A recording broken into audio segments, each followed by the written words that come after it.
We've been looking at the passage, Hebrews 11, and we've been learning more about those whom the writer deemed faithful. We've talked about Noah and about Abraham, and this week we turn to Joseph. Now, you probably realize that we've skipped over a few of those mentioned, and we're only studying lessons taught by some of them about what it is to live out that beautiful definition of faith the writer gives.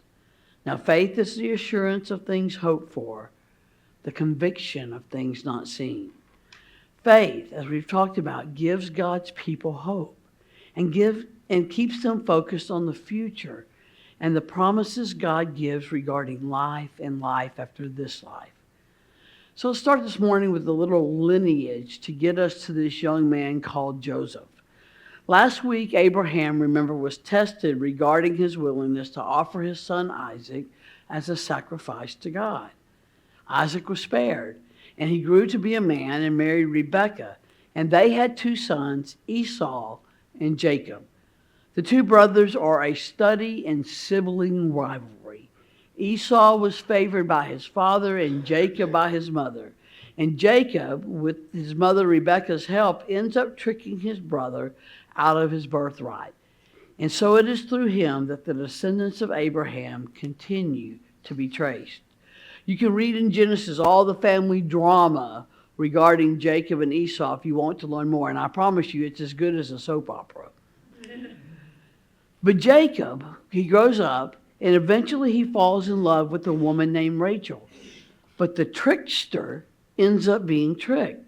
And he ends up married to Rachel's sister, Leah. He must then wait 7 years before he can actually marry the sister that he is truly interested in. Over time, Jacob, who will be renamed by God Israel, fathers over a dozen children who will come to head what we know as the 12 tribes of Israel. One of those 12, a son of Jacob and his beloved Rachel, is named Joseph, whose faith we read commended in Hebrews this morning. So let's learn a little bit more about him. Joseph is his daddy's favorite of all the sons. He's spoiled, he's pampered, and as you might remember from the play Joseph and the Technicolor Dreamcoat, he is given a very special garment which he uses to taunt his brothers and remind them that Daddy loves me best. He also delights in telling of his dreams in which he rules over his brothers and they all bow down to him. He's a very popular guy.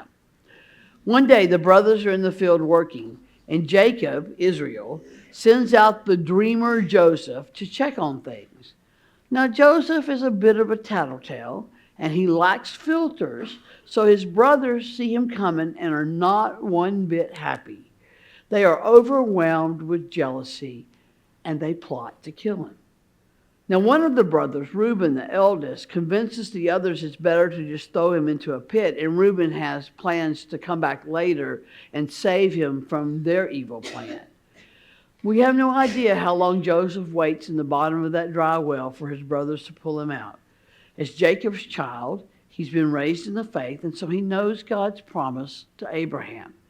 He must wonder, is this how one of God's own people will meet his end? Well, while Reuben is preoccupied, the other brothers sell Joseph to a passing caravan headed to Egypt, where he eventually becomes a slave to Potiphar, an officer in Pharaoh's court. The remaining sons trick their daddy into believing that their brother is dead, killed and eaten by wild animals.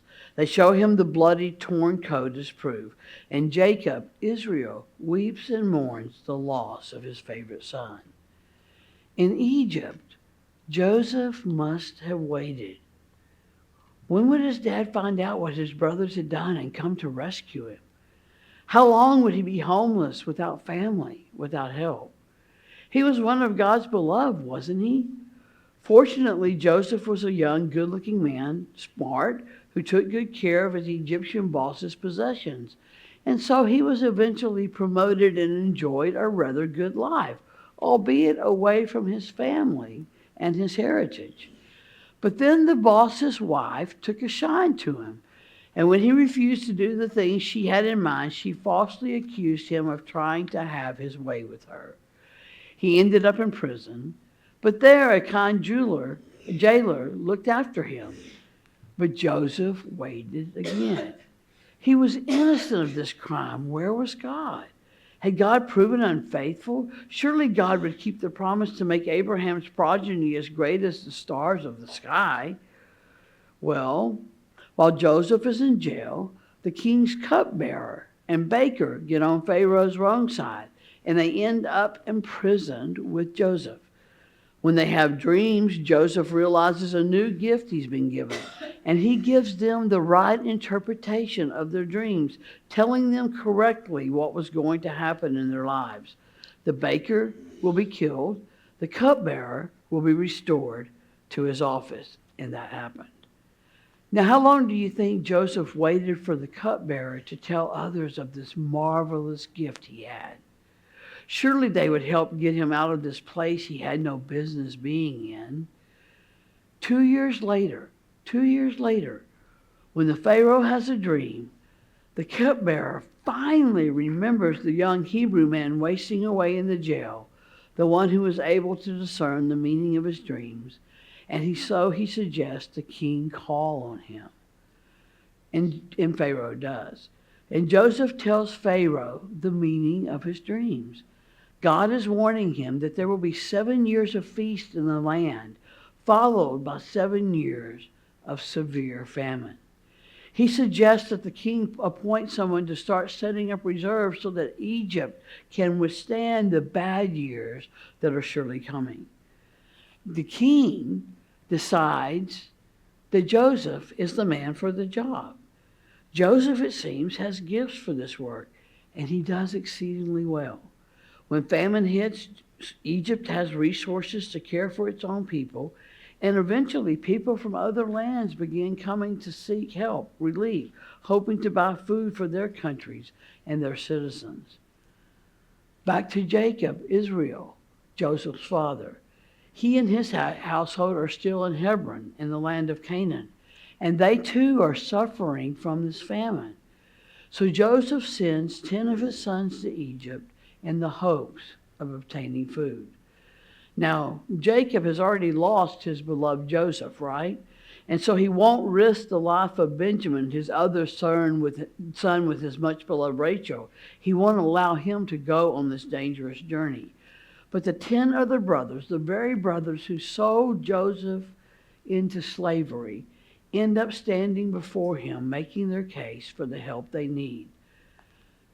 But they don't recognize this important dignitary in Pharaoh's court as the brother they hated and tried to put out of their misery. So Joseph toys with them. He tricks them and manipulates them, but he ends up providing them food. He also sets up an elaborate plot to eventually get both his brother and his father and his baby brother Benjamin there in his court standing before him. Now the brothers are afraid and stumped at how they will make this happen.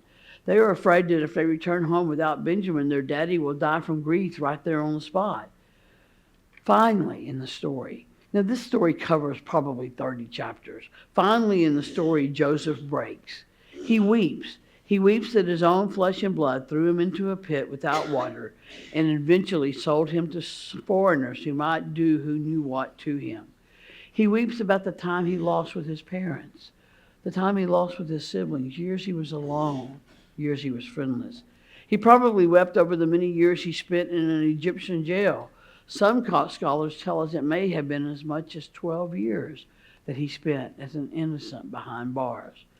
He's weeping so loud, so heartbreaking, that even the Egyptians of the court hear him. And then he says in Genesis 45, beginning with verse 4, I am your brother Joseph, whom you sold into Egypt. And now do not be distressed or angry with yourself because you sold me here. For God sent me before you to preserve life. For the famine has been in the land these 2 years, and there are 5 more years in which there will be neither plowing nor harvest. God sent me before you to preserve you, a remnant on earth, and to keep alive for you many survivors. So it was not you who sent me here, but God. He has made me a father to Pharaoh and lord of all his house and ruler over all the land of Egypt. Hurry and go up to my father and say to him, thus says your son Joseph, God has made me lord of all Egypt. Come down to me. Do not delay. You shall settle in the land of Goshen, and you shall be near me, you and your children and your children's children, as well as your flocks, your herds, and all that you have. I will provide for you there, since there are 5 more years of famine to come, so that you and your households and all that you have will not come to poverty. And now your eyes, and in the eyes of my brother Benjamin, see that it is my own mouth that speaks to you. You must tell my father how greatly I am honored in Egypt and all that you have seen. Hurry and bring my father down here. Joseph found it in his heart to forgive his brothers. In fact, some believe he, like so many of us sin-riddled humans, shifts the blame for what happened from them to God. Y'all aren't to blame for my misfortune. It was all just part of a plan. God had to make sure that we were going to be all right. Okay, I can't not address that theology. You see, I don't believe that for 1 minute.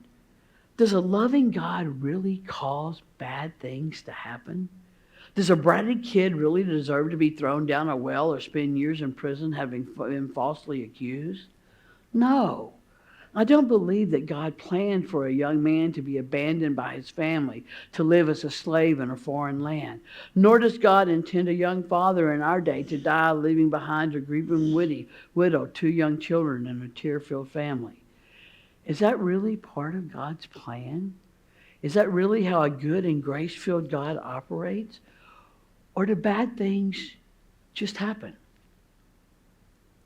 Does the worst of humans come out? Do we sin and cheat and steal and lie and act selfishly and violently and callously, and bad things happen?